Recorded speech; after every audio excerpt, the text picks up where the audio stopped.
SG Consultancy Services. Study MBBS in Russia, Philippines, Uzbekistan. ముసలి వాళ్ళు అయిన తర్వాత వాళ్ళు అసలు ఎలా ఉండాలి, వాళ్ళని ఇంట్లో వాళ్ళు ఎలా అర్థం చేసుకోవాలి, ఈ విషయాలని నాతో పాటు మాట్లాడడానికి life coach and public speaker Rajani Rama గారు ఉన్నారు. మేడంతో మాట్లాడదాం. Hello ma'am. హలో మ్యామ్, పెద్దవాళ్ళు అనగానే ఫస్ట్లీ అంటే రెస్పెక్టే, కాకపోతే ఇంట్లో చూస్తూ రోజు చూస్తూ ఎందుకు ప్రతిదానికి ఏదో ఒకటి అంటారు ఏంటి అని బాధపడి ఎక్కడైనా వదిలేద్దాము, ఏదైనా ఓల్డేజ్ హోమ్లో వదిలేద్దాం అనే స్టేజ్కి వచ్చేసారంటే ఎలా ఉంది ఆలోచన పరిస్థితి? అసలు ముసలి వాళ్ళు ఎలా ఉండాలి ఆ ఏజ్ వచ్చిన తర్వాత? ఇప్పుడు అంటే నువ్వు చెప్పినట్టు నువ్వు అనుకో నీ గ్రాండ్ పేరెంట్స్ ఏజ్ అంతే కదా, ఓ 80 years 70 అట్లా, 70 కూడా కాదు ఇంకెక్కువ అనుకుందాం. ఓకే, వాళ్ళకి ఏంటంటే ఆ ఏజ్ వాళ్ళని కాదు, ఆ ఏజ్ వాళ్ళని వాళ్ళ కొంచెం బ్యాక్కి వెళ్ళి మాట్లాడుకుందాం. వాళ్ళు 80 yearsకి వచ్చారు, 75కి వచ్చారు అనుకుందాం. వాళ్ళ గత జీవితంలో వాళ్ళు అంటే జీవించిన విధానం రైట్, ఒక పెత్తనంగా కానీ కమాండింగ్ అనుకోవచ్చు, లేకపోతే వాళ్ళు చేస్తేనే గడిచింది అనుకోవచ్చు. అంటే ఆ తరంలో ఏంటంటే పిల్లలకి పెద్దగా ఏం తెలిసేది కాదు. ఏ స్కూల్లో వేయాలి, ఏం చదవాలి, ఈ వీడికి ఏం పెట్టాలి, వాడికి ఏం పెట్టాలి అని వీళ్ళు డిసైడ్ చేసేవారు. అలాగే ఆస్తిపాస్తుల విషయంలో కూడా వాళ్ళ చేతిలో పెట్టుకుని వాళ్ళు డిసైడ్ చేసేవారు. ఓకే, ఆ వయసు ఆ టైం అయిపోయింది. ఓకే, ఆ వయసులో ఆ టైంలో వాళ్ళు చెయ్యాలి, చేశారు, అంతా సక్సెస్ అయింది, అయిపోయింది. ఈ పిల్లలు పెద్దవాళ్ళు అయ్యారు, పెళ్ళిళ్ళు అయినాయి, వాళ్ళకి పిల్లలు పుట్టారు, వాళ్ళకి కూడా పెళ్ళిళ్ళు అయిపోయింది అని అంటే వాళ్ళ పిల్లలు మిడిల్ ఏజ్కి వచ్చేసారు. అప్పుడు వాళ్ళు ఇంకా చాలా వృద్ధులు అయి ఉంటారు కదా. అంటే మీ టైంలో మీరు చేశారు, ఇప్పుడు వీళ్ళని కూడా చేయనివ్వాలిగా. అవును, మీరు చేశారు కదా, వీళ్ళని కూడా చేయనివ్వండి. మరి మీరు చేయనివ్వలేదు అనుకో, వీళ్ళకి ఎలా వస్తుంది? మీరే చేస్తారు మనవడు పెళ్ళి కూడా, మరి అప్పుడు వీళ్ళకి ఏమొస్తుంది? వీళ్ళకి అనుభవం ఏం రాదు. అంటే వాళ్ళ పెద్దరికాన్ని అలా కంటిన్యూ చేసుకుంటూ ఉంటారు. అంటే మీరు ఉన్నంత వరకు వీళ్ళేమి చేయకూడదు, వీళ్ళేమి రాని వాళ్ళలాగానే చేతకాని వాళ్ళలాగానే ఉండాలి. ఇంకొకటి, ఇంట్లో మనవరాళ్ళు పిల్లలు అందరూ తిరుగుతున్నప్పుడు ఇంట్లో ఆ ఫ్యామిలీలో ప్రతి దాంట్లో వీళ్ళు వేలు పెడతారు. ఎందుకు? మేము పెద్దవాళ్ళం అంటారు. పెద్ద ముండావాడని ఇక్కడ ఒకడు ఉన్నాడని తెలీదా? ఈ పెద్ద ముండావాడిని ఒక మాట అడగాలని తెలీదా అని సాధింపు మాటలు కూడా వినిపిస్తుంటాయి మనకి. అంటే మీరు పెద్దవాళ్ళు ఓకే మిమ్మల్ని అడగచ్చు, కానీ ఆ తరానికి ఆ పరిస్థితులు వేరు, ఈ తరానికి ఈ పరిస్థితులు వేరు. ఈ పరిస్థితుల్లో పాత అంటే ఏమంటారు, పాత కట్టుబాట్లు కాదు, నిర్ణయాలు. అంటే ఈ పరిస్థితులకి ఇప్పుడు తీసుకోవాల్సిన నిర్ణయం ఒకలా ఉంటుంది, ఆ రోజుల్లో ఆ పరిస్థితులకి అప్పుడు తీసుకున్న నిర్ణయాలు వేరు. ఆ నిర్ణయాలు ఇప్పుడు చేస్తే వర్కౌట్ అవ్వదు, సెట్ అవ్వదు, అవ్వదు. ఏదో ఆ దారిలో వెళ్ళక నానా మంచిది కాదేమో, జాగ్రత్త అలాంటివి ఓకే, కానీ ఒక విషయానికి సంబంధించి ఇది ఇలా చెయ్యి అని అంటే ఇప్పుడు అలా లేదు కదా ఇక్కడ సిస్టమ్. లేనప్పుడు మీకు అంత నాలెడ్జ్ ఉండదు, ఖచ్చితంగా ఉండదు, ఏదో కొద్దిగా ఉంటుంది. వాళ్ళు అందరం మాట్లాడుకుంటుంటే విన్న దాని మీద మీకు ఏదో కొంచెం తెలుస్తుంది. మీ టైంలో మీరు రన్ చేసినటువంటి ఆ విధానాలు ఏవైతే ఉన్నాయో అవి మీకు బాగా తెలుసు. ఇప్పుడు వీళ్ళకి అవి తెలీదు. కరెక్ట్, అఫ్ కోర్స్ వీళ్ళు అవి తెలుసుకోవాల్సిన అవసరం కూడా ఇప్పుడు వీళ్ళకి లేదు, ఎందుకంటే ఇప్పుడు ఉన్న విధానాలు వేరు. ఇప్పుడు కంప్యూటర్లు వచ్చినాయి, ఏఐ వచ్చేస్తుంది, చాట్‌జిపిటీలు, క్రోమ్లు, గూగుల్లు, యూట్యూబ్లు, అసలు ఎన్ని ఉన్నాయి ఇప్పుడు. ఇవన్నీ అప్పుడు లేవు. ఇప్పుడు వీటిల్లో పని ఇప్పుడు వీళ్ళే చేయగలరు, అప్పుడు విధానాల్లో పనులు మీరే చేయగలరు. ఇప్పుడు మేము చేయలేము అక్కడికి వెళ్ళి, సో వాళ్ళు వచ్చి ఇప్పుడు ఇందులో చేయలేరు. ఎంత కష్టపడి నేర్చుకున్నా ఆ సిస్టమ్ మీద ఆ పనులను చేయలేరు. ఒక సిస్టమ్ అనే కాదు, బయట విధానాలన్నీ కూడా అట్లా మారిపోయాయి.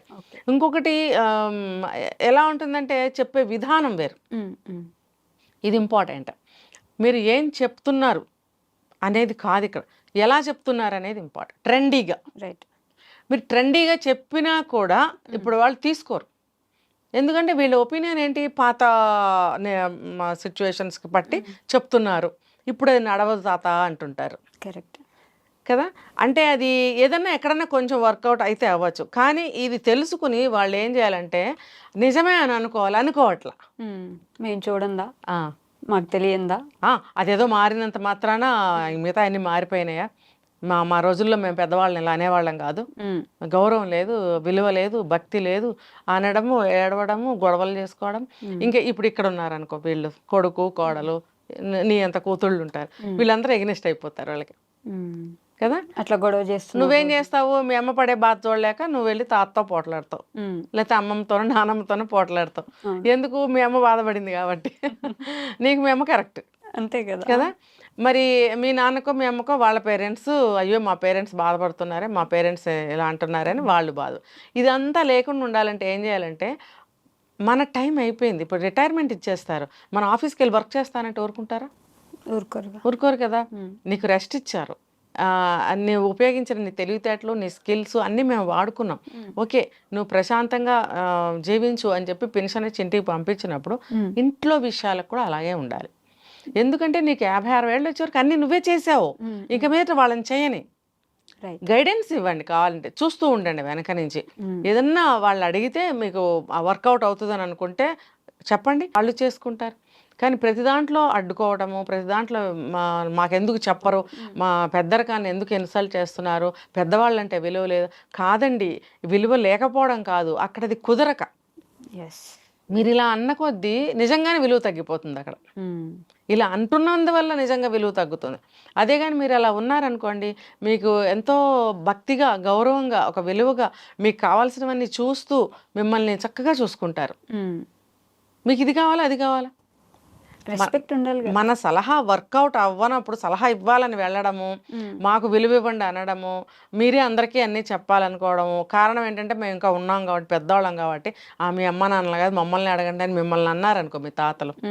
మీరు వెళ్ళి ఇప్పుడు మీ అమ్మ నాన్న కూడా కాదు, మీరు వెళ్ళి మీ తాతల సలహా పాటించేంత అవ్వదు కదా అక్కడ. ఏదో 1-2 అయితే కుదరదు కదా, అన్నీ అవ్వాలి. సో వీళ్ళేమో అన్నీ అవుతాయి మేము చెప్తామని వీళ్ళు అనుకుంటారు. ఈ ఫ్రిక్షన్లో వీళ్ళకి వాళ్ళకి పడకుండా పోతుంది.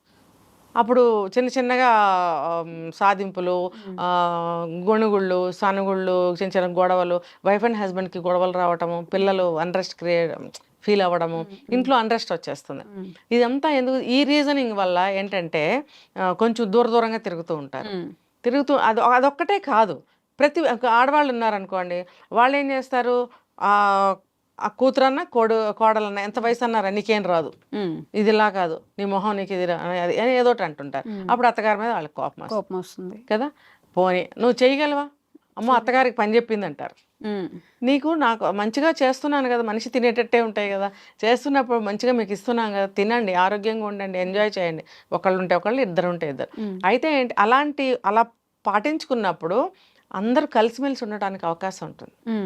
ఎప్పుడైతే వీళ్ళు ఎక్కువ చేసుకుంటారో, ఎప్పుడైతే వీళ్ళు భయపడి దూరంగా ఉంటూ ఉంటారో, అది దూరం పెరుగుతూ ఉంటుంది. ఖచ్చితంగా వీళ్ళు వాళ్ళతో మాట్లాడటానికి ఇష్టపడరు. అమ్మో వెళ్తే ఏం అడుగుతారో, వెళ్తే ఎక్కడ పట్టుకుంటారో, లేకపోతే ఆ జుట్టు ఏమిటే, ఆ గౌన్ ఏమిటే, ఆ డ్రెస్ ఏమిటే, బుద్ధి లేదా, అది అని తిడుతూ ఉంటారు పెద్దవాళ్ళు. అమ్మో అటు వెళ్తే తాతయ్య ఏమంటాడో, నానమ్మ ఏమంటుందో, అమ్మమ్మ ఏమంటుందో, అటు వెళ్ళకుండా ఉంటే సరిపోయాయి, దూరంగా వెళ్ళిపోతావు నువ్వు. అవి ఏమవుతుంది, రిలేషన్ దూరం అవుతూ ఉంటుంది. అలాగే మీ అమ్మమ్మనే నాయనమ్మనే, మీ మదర్ కూడా అలాగే అనుకుని దూరం వెళ్ళొచ్చు. ఎగ్జాంపుల్ మీ మదర్ కాదు, అంటే నేను ఆ ఏజ్ని తీసుకుంటున్నాను. అప్పుడు నాన్న ఏం చేయలేడు. ఇటు చూస్తే కన్నబిడ్డ, కట్టుకున్న భార్య, 25-30 ఏళ్ళ పెళ్ళయి కాపురం చేసి, అటు చూస్తే కన్న తల్లిదండ్రులు వాళ్ళ పెద్దవాళ్ళు అయిపోయారు, కదలలేరు, మెదలలేరు, వాళ్ళని ఏమనలేము, ఆయన నలిగిపోతుంటాడు. కాబట్టి ఈ పెద్దవాళ్ళు అనేవాళ్ళు ఏం అర్థం చేసుకోవాలంటే, నా కొడుకు కోడలు నన్ను బాగా చూస్తున్నారా లేదా, నా పిల్లలు మనవరాళ్ళు మమ్మల్ని వచ్చి అప్పుడప్పుడు పలకరిస్తున్నారా లేదా, ఒసే మనవరాలు ఇలా రావే, నాకు గ్లాస్ మంచినీళ్ళు ఇవ్వే అంటే తెస్తున్నా నానమ్మ అని ఇస్తుందా లేదా తీసుకొచ్చి, అంతవరకు చూసుకోవాలి. అప్పుడు ఏమవుతుంది, నానమ్మ ఇందాక దేనికో పిలిచింది అని ఒకవేళ మర్చిపోయావు అనుకో, తీసుకొచ్చి మళ్ళీ ఇవ్వడానికి నీకు ఖచ్చితంగా నీ మైండ్లోకి వస్తుంది. లేదనుకో, అమ్మో వెళ్తే పట్టుకుంటుంది బాబోయ్ అని చెప్పి గుర్తొచ్చినా పారిపోయావు అనుకో, అప్పుడు మేము పెద్దవాళ్ళం ఇక్కడ ఒకళ్ళం బతికున్నామని గుర్తుందా అని అడుగుతారు కదా. అప్పుడు వాళ్ళకి అనిపిస్తుంది, ఈ బాధ తెలుస్తుంది అప్పుడు, ఎందుకు వీళ్ళు ఇలా పారిపోతున్నారు అనేది. కాబట్టి వాళ్ళు అర్థం చేసుకోవాలి. తర్వాత వీళ్ళు కూడా సంయమనంగా చెప్తూ ఉండాలి, అట్లా కాదు, ఇది కొంచెం వేరే, ఇది కుదరదు అని. ఇది చెప్పినప్పుడు వాళ్ళు అర్థం చేసుకోవాలి. తెలియలేదనుకో, ఇలా చెప్పినప్పుడు వాళ్ళు అర్థం చేసుకోవాలి. ఇలా వాళ్ళు అర్థం చేసుకోక వీళ్ళు చెప్పక దూరం అయిపోతుంటే వాళ్ళని వీళ్ళు చూడలేకపోతారు.